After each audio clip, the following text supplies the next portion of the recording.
C'est vrai qu'en France, on est tellement baigné dans le socialisme que dès qu'on dit qu'il faut arrêter d'être le peuple le plus taxé du monde, on est tout de suite libéral.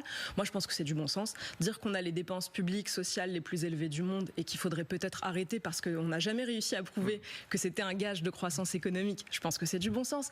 Dire que c'est anormal qu'on paye chaque année 1300 milliards d'euros d'impôts, c'est-à-dire, juste pour que les gens comprennent, c'est qu'à la fin de notre entretien, Darius Rochebain, les Français auront payé 50 millions d'euros d'impôts. C'est de la folie. On a 1000 milliards d'euros de dettes. C'est aussi pour ça que les gens payent des impôts. Il faut l'avoir en tête. 1000 milliards d'euros de dettes supplémentaires, depuis qu'Emmanuel Macron est au pouvoir. Pour vous donner juste un chiffre que je trouve frappant, si Bruno Le Maire voulait rembourser la dette qu'il a causée, les 1000 milliards, il devrait faire la plonge pendant 62 millions d'années.